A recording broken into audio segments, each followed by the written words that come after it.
Assalamualaikum warahmatullahi wabarakatuh dan salam sejahtera. Selamat kembali ke YouTube channel saya, Cikgu Kamil, guru geografi anda. Ini adalah video bahagian kedua, tajuk bab 9, Geografi Tingkatan 3, yang kita bincangkan mengenai sumber semula jadi utama di dunia. Okey. Dan juga kita dah belajar tentang tajuk 9.1, taburan sumber semula jadi di seluruh dunia. Ada 9 sumber dan 9 buah negara. Tolong ingat dan tolong hafal kerana ini adalah antara soalan favourite dekat bahagian A ataupun bahagian B. Okey. Mana tahu dibagi peta nanti disuruh kamu labelkan negara dan berikan contoh sumber. Okey, dilabelkan negara Amerika Syarikat, berikan contoh negara, contoh sumber yang terdapat di Amerika Syarikat. So, tolong berikan perhatian, okey? Walaupun nampak macam ringkas tajuk 91, tapi ini penting. Dan 9.2 kita bincangkan dengan serius, kita bincangkan tentang krisis sumber semula jadi di dunia. Okey?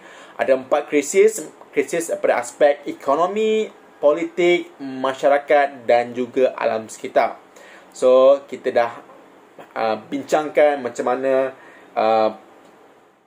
golongan-golongan tertentu mengeksploitasikan sumber ini dengan rakus. Mereka mengambil dan mendapat keuntungan maksimum tanpa memikirkan tentang alam sekitar, tanpa memikirkan tentang kepentingan masyarakat, ekonomi dan juga politik. So, ini antara yang kita dah bincangkan pada minggu lepas. So, hari ini kita akan tengok tajuk 9.3, okey, contoh kerjasama ekonomi antarabangsa.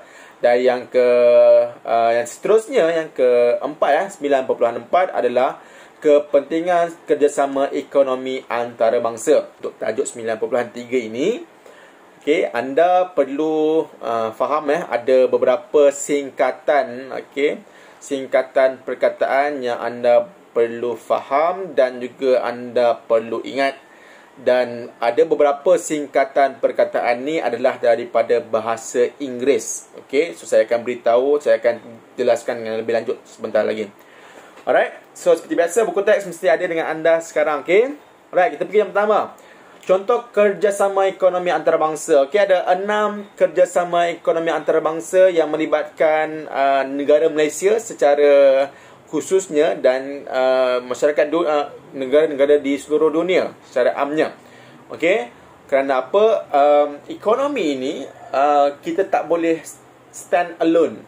Okey, kita tak boleh berdiri sendiri. Okey, kita bangga kita ada petroleum, kita ada getah, kita ada kelapa sawit, kita ada sumber balak yang banyak. Tapi kita nak jual kat siapa? Kita keluar, kita dah beli. Tak boleh. Okey, tidak sesuai. Kenapa? Kita perlukan negara-negara lain untuk membeli sumber daripada kita untuk kita mendapatkan pendapatan, untuk menjana pendapatan negara.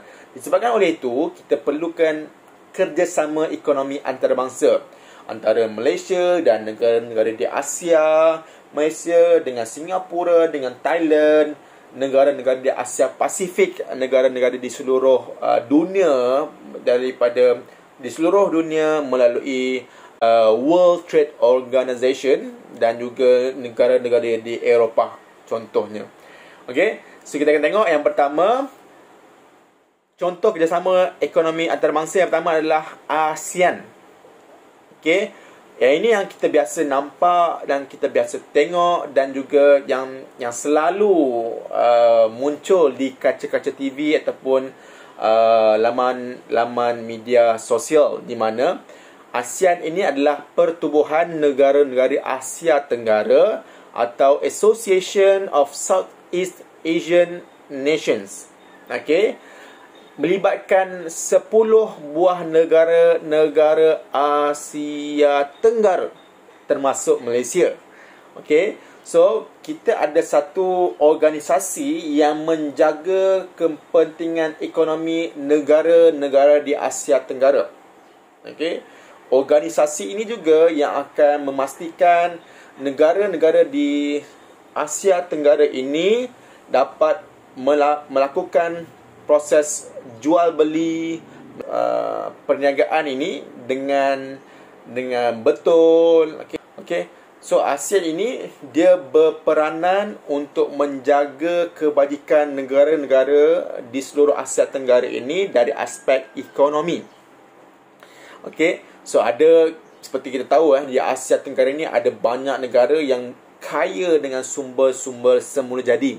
Terutama sekali Malaysia, Indonesia, kita ada Thailand dan Filipina dan sebagainya. Okey. So kita perlu ada satu badan untuk menjaga kepentingan ekonomi di seluruh Asia Tenggara dan untuk mengelakkan daripada ada negara-negara yang tercicir ataupun negara-negara yang tidak dibantu. So itu tujuan ASEAN ini.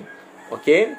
Ditubuhkan pada tahun 1967, okey, dianggotai oleh 10 buah negara termasuk Malaysia sendiri, menggalakkan kerjasama dalam pelbagai bidang antara negara-negara anggota seperti pendidikan, pelancongan serta penyelidikan dan pembangunan ataupun R&D.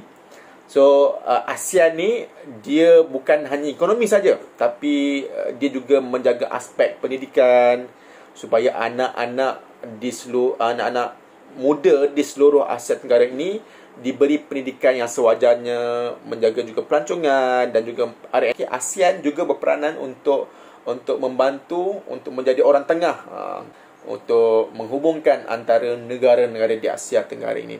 Okey, so sangat menarik ASEAN. Okey, yang kedua adalah IMSGT. Apa itu IMSGT? Okey, segitiga pertubuhan Indonesia, Malaysia dan Singapura. Okey. Ini adalah segitiga pertubuhan Indonesia, Malaysia dan Singapura, di mana kalau kamu tengok balik peta Asia Tenggara, Malaysia, Singapura dan Indonesia kita berada di kawasan yang berhampiran. Okey. So badan ini, organisasi ini, dia menjaga kepentingan antara tiga buah negara ini daripada aspek ekonomi. Kerjasama ini ditubuhkan pada tahun 1992, meliputi kawasan Kalimantan Barat, wilayah Riau, Sumatera Selatan, Johor, Pahang, Melaka, Negeri Sembilan dan juga Singapura. Okey. Menggalakkan kerjasama dalam bidang ekonomi seperti pelaburan, perdagangan, perindustrian, pertanian, perikanan dan juga pelancongan. Okey, so IMS adalah Indonesia, Malaysia, Singapura. Okey, kita pergi yang ketiga, IMTGT. Okey. Segitiga pertubuhan Indonesia, Malaysia dan juga Thailand. Okey, yang ini tidak melibatkan Singapura tetapi melibatkan kawasan negara Thailand. Okey, kerjasama ini ditubuhkan pada tahun 1994. Okey, 2 tahun selepas IMSGT ditubuhkan. Dianggotai oleh 10 buah wilayah di Sumatera, 8 buah negeri di Semenanjung Malaysia termasuk di negeri Perak. Okey, dan 14 buah wilayah di selatan Thailand. Okey. So apa bidang kuasa ataupun apa fokus utama bagi IMTGT ini? Bidang fokus utama adalah pertanian dan industri asas tani, pelancongan, produk halal dan juga perkhidmatan. So 3 buah negara ini yang ada wilayah negeri yang tertentu, mereka akan saling bekerjasama untuk memastikan ekonomi negara tersebut ataupun kawasan tersebut majulah. Okey. Itu yang ketiga. Okey, yang keempat. Okey, yang ini yang kita pergi ke lebih luas lah, iaitu di negara-negara di Eropah. Kita ada Kesatuan Eropah ataupun European Union, EU. Okey. Okey, dianggotai oleh 28 buah negara termasuk Austria, Belgium, Bulgaria, Croatia, Itali, Romania, Slovakia, Slovenia, Spanyol dan juga United Kingdom. Okey. Perniagaan dan perdagangan bebas antara negara EU tanpa had kuantiti import dan juga ekspor. Okey. So, apa yang berlaku? Kesatuan Eropah ini, okey, mereka menjaga kebajikan semua negara di Eropah. di mana perniagaan dan juga perdagangan ini bebas antara negara-negara di Eropah tanpa ada had kuantiti import dan juga ekspor. So kita boleh ambil ataupun kita boleh berjual beli dengan negara-negara lain tanpa ada had, tanpa ada limit jumlah jumlah perdagangan tersebut. So ini adalah antara sebab dan faktor kenapa United Kingdom mengambil keputusan untuk keluar daripada EU ni. Kalau kita nak bincangkan pro and cons dia, kita terpaksa buat video yang lain lah. Tapi tak apa, kita pergi yang kelima. Organisasi yang kelima yang seterusnya adalah Pertubuhan Ekonomi Negara-Negara Asia Pasifik ataupun Asia Pacific Economy Cooperation atau APEC. Kerjasama ekonomi serantau yang ditubuhkan pada tahun 1989. Keanggotaan melibatkan negara China, Amerika Syarikat, Vietnam, Jepun, Rusia, Filipina, Indonesia, Korea Selatan, dan juga ada Malaysia di situ, dan juga negara jiran kita iaitu Brunei Darussalam. Menggalakkan perdagangan bebas dan pelaburan dalam kalangan negara-negara anggota. So kita boleh bebaslah untuk berdagang dengan negara-negara yang di atas yang disebut tadi. Dan yang terakhir sekali adalah Pertubuhan Perdagangan Dunia ataupun World Trade Organization, WTO. So kita dah pergi ke Eropah, kita dah pergi ke ASEAN. Kita tengok negara 3 buah negara tadi, Indonesia, Malaysia, Singapura. Kita dah pergi tengok yang kedua, Indonesia, Malaysia dan juga Thailand. Kita dah pergi ke Eropah, EU, dan kita dah pergi ke Asia Pasifik, APEC. Dan satu organisasi yang menjaga kebajikan seluruh dunia adalah World Trade Organization ataupun WTO. Ditubuhkan pada tahun 1995. So ada 164 buah negara yang menganggotai World Trade Organization.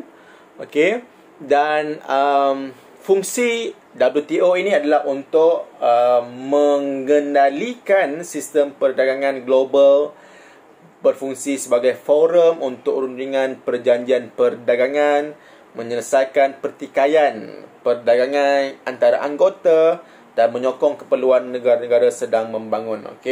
So itu tujuan utama mereka. Itu adalah tujuan WTO ini ditubuhkan. Sama ada berhasil ataupun tidak, anda boleh nilaikan sendiri. Alright, so itu antara tajuk yang kita dah bincangkan. So muka surat 156 dan 157 ini adalah antara contoh-contoh kerjasama antara Malaysia dan negara-negara lain berkaitan dengan sumber semula jadi. Tengok ekspor kita punya ekspor. Ekspor adalah kita menghantar keluar kita punya barangan, kita punya sumber semula jadi ke negara-negara lain. Contoh, kita ekspor petroleum kita. Kalau tengok kat sini, negara yang paling besar ataupun negara yang paling banyak mengimport petroleum daripada Malaysia ialah negara Australia dan juga negara India. Manakala kayu balak di Malaysia, kita banyak menghantar kayu balak kita ke negara India. Hampir 67% negara India ini adalah pengimport utama kayu balak di Malaysia. Manakala import, kita import apa, kita ambil apa, bawa masuk sumber apa ke dalam Malaysia. Yang pertama, kita import petroleum mentah. Mengikut negara utama, kita ambil daripada Arab Saudi dan juga lain-lain negara. Selain itu, kita juga ambil daripada Rusia dan juga Emirat Arab Bersatu ataupun UAE. Mungkin ada yang bertanya kepada saya, cikgu, kita dah ada petroleum, kenapa kita kena import petroleum lagi? So untuk info ataupun untuk pengetahuan semua, Okey, petroleum di Malaysia, di sekitar kawasan Malaysia, di perairan kawasan Malaysia ni adalah petroleum yang mempunyai kelas yang antara kelas yang tertinggi, grade yang tertinggi sekali. So petroleum di Malaysia ini bukanlah untuk diproses menjadi petrol yang dijual di stesen-stesen minyak untuk kenderaan-kenderaan. Tidak. Grade petroleum di Malaysia ini adalah untuk kapal terbang, untuk industri-industri pengangkutan yang besar lah, seperti kapal terbang, jet, kapal terbang pejuang dan sebagainya. So Malaysia ni kita punya petroleum sangat berkualiti untuk industri itu. Okay? So disebabkan itulah kita terpaksa mengimport juga petroleum daripada negara Arab terutama sekali untuk menampung keperluan petrol, keperluan pengangkutan, industri pengangkutan di Malaysia. Okay? Alright, so harap faham ya. Okay. Yang kedua adalah import arang batu. Okay, Malaysia kita banyak import arang batu daripada jiran kita lah, negara Indonesia. Kita pergi ke tajuk yang seterusnya, iaitu tajuk 94. Tajuk yang terakhir, kepentingan kerjasama ekonomi antarabangsa. Okay. Seperti yang saya dah maklumkan tadi, okay, ekonomi ini perlu ada hubungan yang baik antara negara-negara luar. Okay, untuk memastikan kita punya sumber ini dapat dijual, ataupun kita memastikan kita sumber-sumber luar negara yang kita perlukan kita dapat beli dengan kadar yang betul dan juga harga yang berpatutan. Okey, so kita tengok kat sini kepentingan kerjasama ekonomi antarabangsa. Ada 6 aspek yang perlu kita bincangkan. Okey, yang pertama adalah buruh asing. Yang kedua, teknologi. Okey, yang ketiga, hubungan perdagangan. Okay, yang keempat, pasaran. Yang kelima, pelaburan. Dan yang keenam adalah bahan mentah. Okay. Kita pergi yang pertama, buruh asing. Okay. Kita tahu seperti Malaysia ini, kita sangat-sangat memerlukan buruh-buruh asing untuk bekerja di sektor-sektor yang tertentu. Okay. Terutama sekali untuk sektor perindustrian, okay, dan juga sektor binaan. Dan jika kita ada hubungan baik dengan negara-negara luar seperti negara Indonesia, Bangladesh, negara Myanmar, mereka percaya bahawa Malaysia ini mampu untuk memberi masyarakat ataupun warga negara mereka ini bekerja dan tinggal di negara Malaysia. Okay, so bila ada kepercayaan ini, kita mudah untuk mendapatkan bekalan buruh asing dari negara-negara luar. Okay. Tengok poin di sana. Okay, mempermudahkan kemasukan tenaga buruh asing dari sesebuah negara. Okay, untuk sektor-sektor yang saya dah beritahu tadilah. Okay. Terdapat juga buruh-buruh asing dari sektor profesional. Okay? Jangan anggap buruh asing yang bekerja sebagai sektor kilang, yang bekerja di sektor binaan, yang bekerja di sektor ladang-ladang. Tak, sebenarnya buruh asing juga ada di sektor-sektor profesional. Seperti doktor, kita ada juru-jurutera, kita ada profesor-profesor dari luar negara yang mengajar, yang bekerja di Malaysia. Okay? Dan tenaga buruh yang kurang mahir kebanyakannya berasal dari negara yang sedang membangun. Okay? Alright, kita pergi yang kedua, pemindahan teknologi. So ini yang kita akan bincangkan, di mana jika kita ada kerjasama, hubungan yang baik dengan negara-negara luar, okay, kita mampu untuk mendapatkan teknologi dari negara tersebut untuk kita bawa ke Malaysia dan untuk kita gunakan ataupun untuk kita jadikan sebagai teknologi di Malaysia. Okay, ada banyak contoh kalau kita nak tengok seperti sekarang ni kita hubungan kita dan negara China sangat-sangat baik. Disebabkan oleh itu, dengan negara China kita dapat bekerjasama dari sektor automotif, iaitu antara Proton dan juga Geely dari negara China. Dan Proton kita dapat teknologi automotif yang sangat canggih daripada syarikat Geely ini, untuk kita gunakan di Malaysia dan untuk kita jual di Malaysia dan juga di negara-negara Asia Tenggara. So ini antara kepentingan lah kerjasama ekonomi antara Malaysia dan negara-negara luar.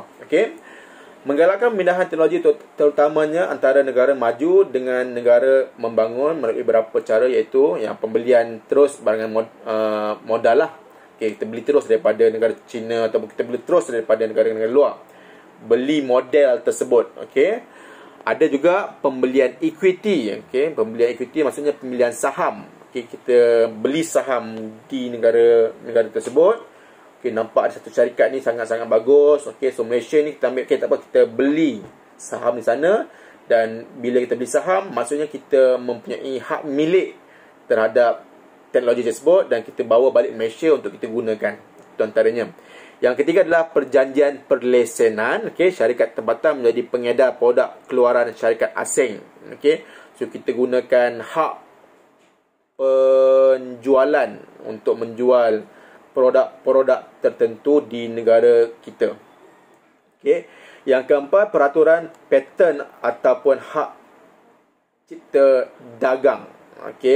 So syarikat tempatan mengeluarkan produk keluaran syarikat asing dengan menggunakan jenama yang sama.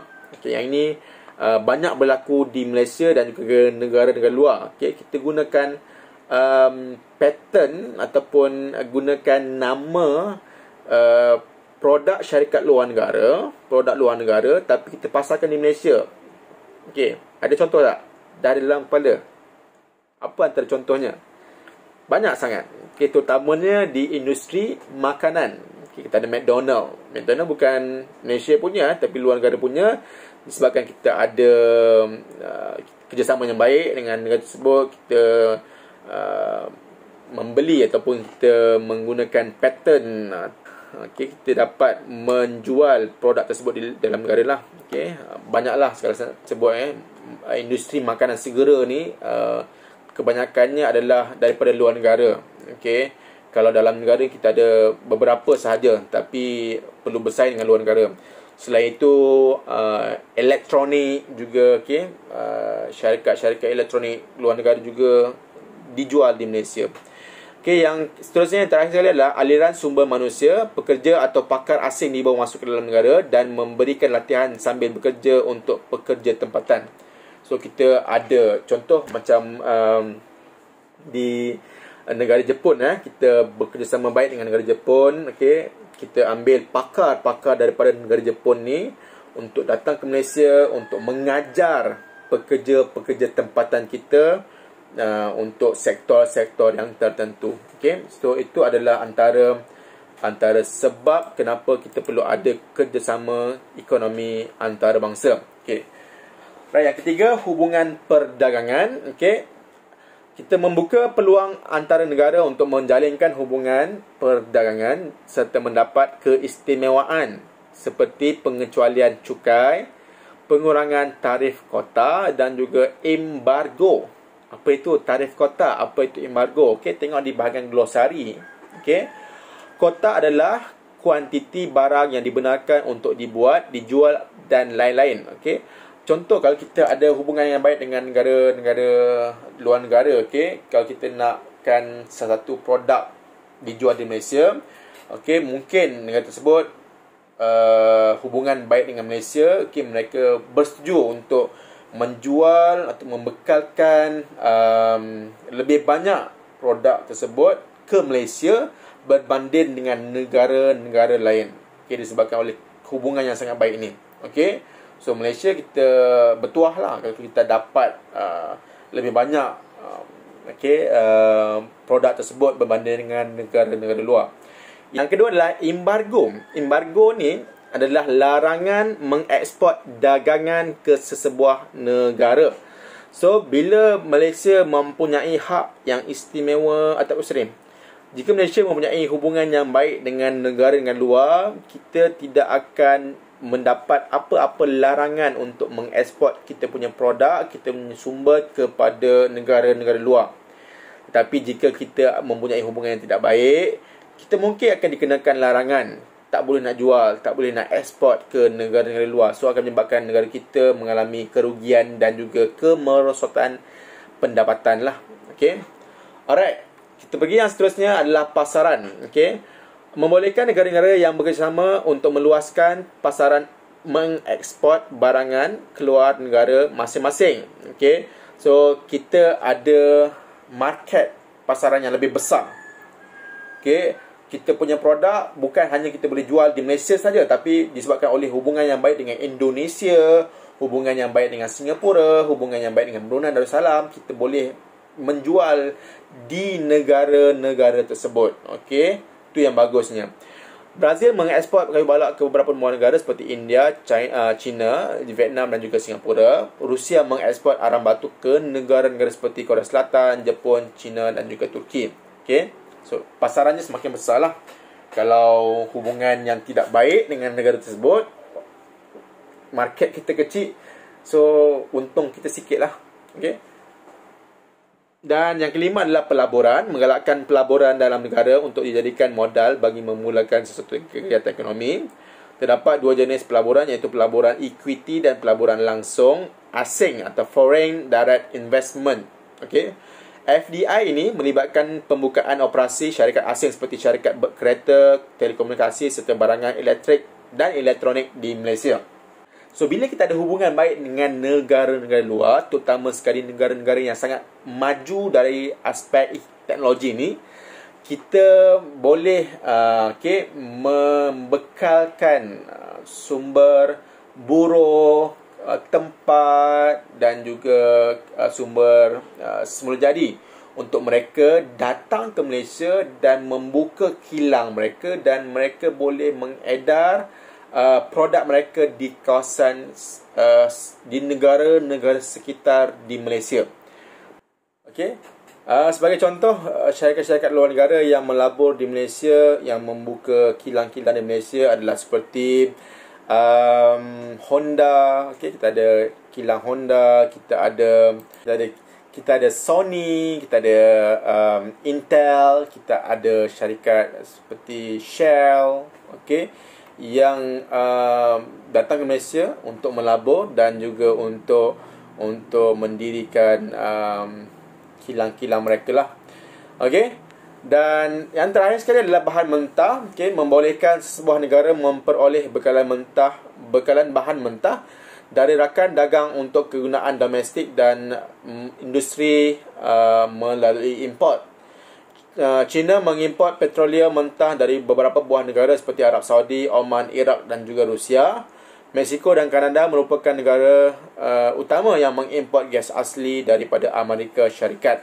Okay, Malaysia, kita juga ada rakan dagang di mana kita mengeksport bahan-bahan mentah kita ke luar negara. Seperti contoh kelapa sawit, kita eksport ke negara seperti di India dan sebagainya. Dan kita juga menjadi pengimport. Kita import sumber-sumber dari luar untuk kegunaan masyarakat di Malaysia. Seperti yang tadilah, kita mengimport petroleum daripada Arab Saudi. So, itu sahaja tajuk bab 9. Okay, so muka surat 160 ini adalah imbas kembali, di mana kita tengok semula rumusan. Okay. Ini adalah sedikit rumusan berkaitan dengan tajuk yang kita telah bincangkan pada bab yang ke-9 ini. Okay. So, kepada pelajar tingkatan 3 yang bercita-cita untuk menyambung pelajaran tahun depan dan mengambil mata pelajaran ekonomi, saya ucapkan good luck, kerana tajuk berkaitan dengan ekonomi ini sangat-sangat menarik dan mempunyai masa depan yang sangat-sangat luas dan sangat-sangat cerah. Okay? Dan saya juga galakkan pelajar ini untuk menceburi bidang ekonomi ini, kerana ekonomi ini adalah sentiasa berbentuk dynamic, okay, akan sentiasa bergerak. Okay, so itu saja untuk saya kali ini, geografi bab 9 tingkatan 3. So seperti biasa di bawah ini saya ada lampirkan soalan latihan yang kamu boleh buat. So good luck, selamat menjawab untuk soalan tersebut. Dan kita akan jumpa untuk video yang seterusnya, video bab yang ke-10, iaitu berkaitan dengan sumber hutan, dan bab yang ke-11 berkaitan dengan kita semula. Okey, itu sahaja untuk saya. Terima kasih sekali lagi. Assalamualaikum warahmatullahi wabarakatuh.